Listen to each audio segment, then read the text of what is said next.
السلام البنات، لاباس عليكم بخير. الجديد ديال هاد المره هو عباءه متكونه من 3 بياس. اي عباءه اللي متكونه من 3 بياس اللي كيجي فيها شال ما شاء الله كبير، واللي كتجي فيها عباءه من تحت نصكم، واللي كيجي فيها الفوقاني مفتوح من الجناب كيف ما كتشوفوا، وكيجي فيها هاد البابيون هذا اللي ممكن انك تعقديه وممكن انك تخليه. المهم انا خليته لكم باش تشوفوا لي هاد التفاصيل الرائعه. اما بالنسبه للثوب فما يحتاجش نهضر عليه، انتما كتشوفوا الثوب كريب روزا كيف نازل، راه ما شاء الله كيفاش كيجي في اللبسه. بالنسبه للالوان انا خدمت لكم فيها مجموعه من الالوان اللي كنظن ان شاء الله غادي يعجبوكم كيف ما عجبوني. بالنسبه للون الاول عندنا هاد الخرشوفي المفتوح مع فولار تحتاني في البيترولي كما كتشوفوا. اللهم بارك، الالوان الصراحه كنظن غادي يعجبوكم النيت. شوفوا لي هاد الموطرد مع اللون الاسود، انا ركزوا لي مزيان غير على التفاصيل، حيت ديما اي حاجه خصني نجيبها لكم تكون فيها خياطه وتفاصيل وفصاله وكل شيء يكون فيها رائع باش يعجبكم.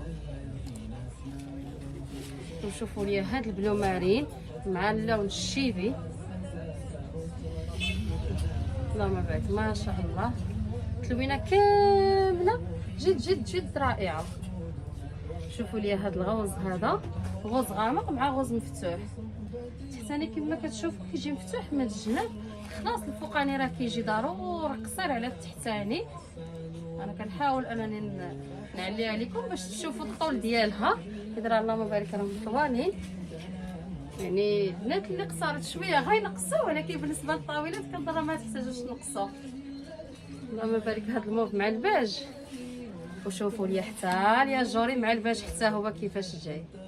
شوفوا لي البنات، وشوفوا لي ليكم هاد الكرونه. الحق هاد الكرونه راه ماشي مع الباج، هاد الكرونه راه مع الصومون مفتوح. هذا راه ماشي باج البنات، هذا راه صومون مفتوح كيجي قريب للون الباج. شوفوا كيفاش جاي هاد اللون هذا. شوفوا لي عاوتاني هذا الزيتي، هاد الزيتي هذا مع الباج اللي كيجي رائع. هاد ماشي كتعجبني انا الصراحه في الالوان، خاصه الزيتي مع الباج كيجي واعر. اما بالنسبه للازرق فانا خدمت لكم باللون الابيض، درت لكم الفولار في اللون الابيض وتحتاني في اللون الابيض. كنحاول ما امكن انه الالوان التحتانيه تكون لايقه انكم تلبسوها مع عبايات اخرين، يعني من غير هاد العباءات. دابا مثلا الابيض راه كيتماشى مع جميع الالوان، عندك هو عندك الباج عندك الاسود كيف ما لابسه انا. بحال مثلا انا هاد الشال في الاسود والتحتاني في الاسود، راه نقدر نلبس لهم مع شي عبايه اخرى نديرها مثلا جيلي عليهم. شوفوا لي هاد الكرونه مع الباج حتى هي.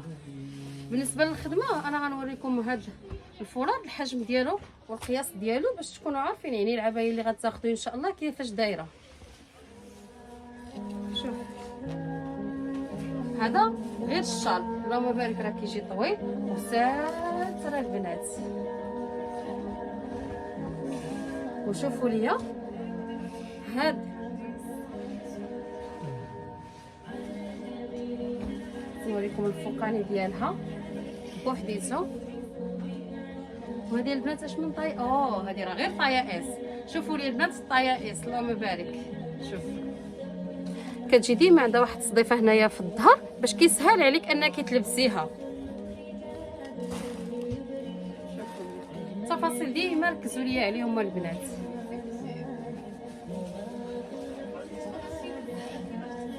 هذا نصكم التحتاني ديالها، هذا نصكم التحتاني اللي تقدري تلبسيه مع اي عبايه اخرى. تقدري ديري عليه جيلي، تقدري تلبسيه من فوق تحت من شي قميجه، اي حاجه تقدري تستافدي منه ضروري ولا بد.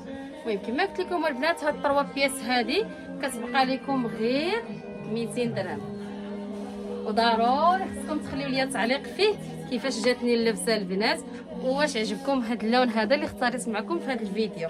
ومرحبا بكم البنات.